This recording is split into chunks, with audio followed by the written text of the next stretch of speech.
Tahrir Square in the worst ever violence since Mr. Morsi took office at the end of June. We have details of these and other stories in this African News Roundup.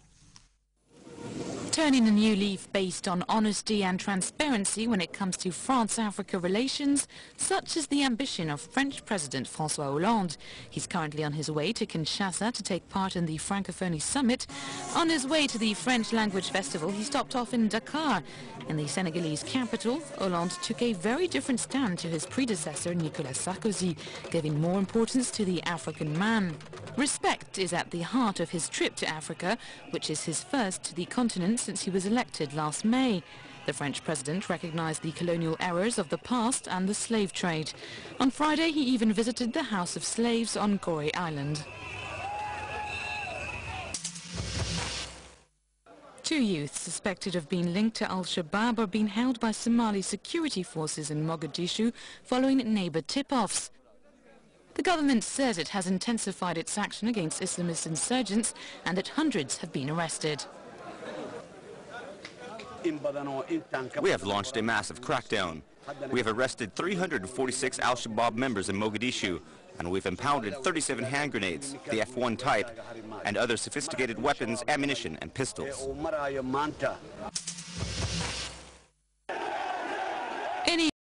Clashes occurred on Friday on Tahrir Square as loyalists and opponents of President Mohamed Morsi faced off. Despite efforts to keep the peace, two demonstrations turned into full-out fights, with stones being thrown and shops and buildings being vandalized. 10 people were injured in the unrest.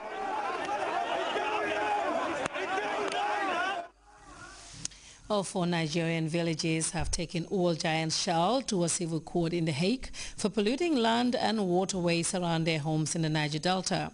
The move, backed by a number of green institutions, came after Nigerians say they don't trust their justice system. But as we hear in this report by CFI, Old Giant Shell has denied any wrongdoing, saying the oil leaks were caused by sabotage. This week, 4 villagers from Nigeria were in the Netherlands at The Hague to formally file a complaint against petrol giant Shell.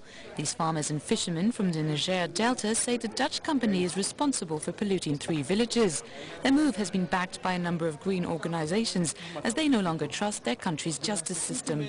And I never expected that the court will give room for the pressmen to come and witness what is happening. This situation, you hardly see it in my country, Nigeria. I am happy, and I know that justice will prevail. Shell has meanwhile denied any responsibility when it comes to polluting. It claims those responsible for the pollution are the thieves who illegally steal petrol by sabotaging their installations. The big problem in the Niger Delta actually concerns illegal refining and theft of oil. People steal oil from our installations, refine it locally, but discharge of a lot of additional product right into the environment. The villagers say that Shell hasn't looked after the 9,000 kilometers of pipeline and therefore it should pay for the cleaning up of the polluted sites. The defense plea ended on Thursday, but a verdict isn't expected until January. Should the case be judged in favor of the villagers, this could pave the way for more legal cases being brought against multinationals who don't always take their environmental responsibilities seriously. Well, Syria has accused Turkey of lying as Ankara recovered ammunition seized from a Syrian plane en route from Russia. And the leader of the Hezbollah, Hassan Nasrallah, has claimed responsibility for launching an Iranian-made drone into Israeli airspace earlier this week. We have details in this World News Roundup. Syria has accused Turkey of lying for claiming to have seized munitions from a Syrian commercial flight from Moscow. The plane was intercepted by Turkish fighter jets on Wednesday night. Turkey's prime minister confirmed that the Airbus 320 was carrying munitions. Russia's arms agency denied any knowledge of the cargo. Relations between Turkey and Syria have been strained since the death of 5 Turkish civilians from Syrian shelling over the border.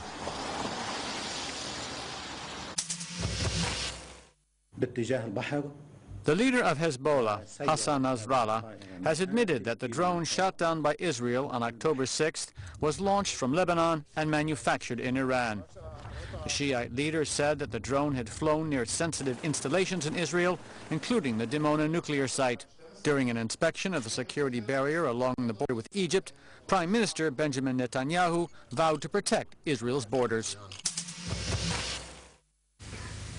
The Australian Prime Minister, Julia Gillard, was in Bali on Friday to attend the ceremony in honor of the more than 200 people, including 88 Australians, who died in the 2002 terrorist attacks on 2 nightclubs popular with tourists. Security on the island was high. No incidents were reported, however. Families and survivors of the attacks attended the ceremony. Flowers were laid at the steels, which had been inscribed with the names of the victims.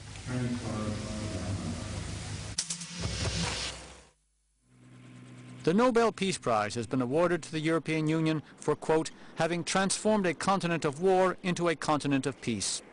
The EU was born in the aftermath of the Second World War, when in 1957 6 countries signed the Treaty of Rome. Known as the European Community, the economic bloc helped to rebuild nations shattered by conflict.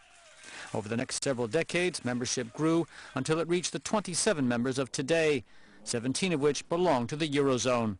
The prize comes just as the EU faces the greatest economic crisis in its history.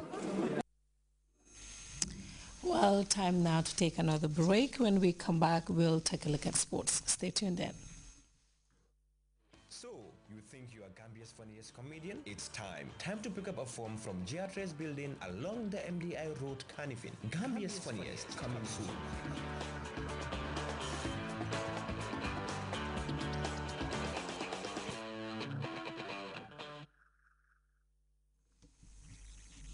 Welcome back. Some think he's a legend. Others believe he's a liar.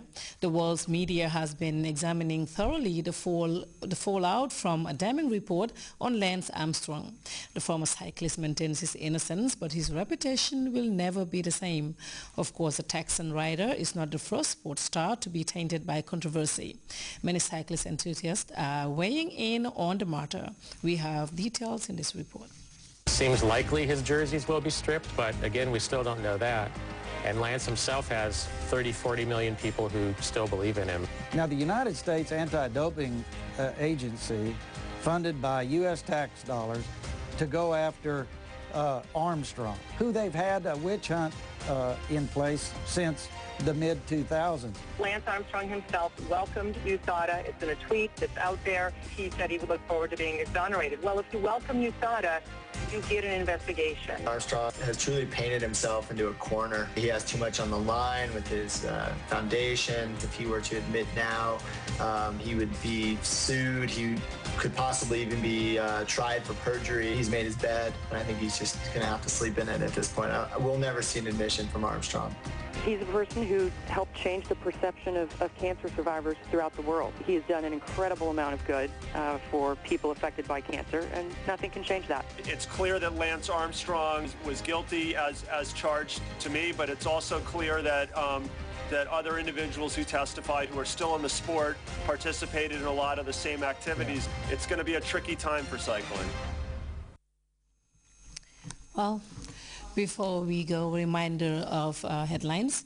The President, His Excellency Sheikh Professor Alhaji Dr. Yahya Jammeh, Friday received officials of the Gambia Bird, a new Gambian airline poised to start operations and improve air travel situation in the country.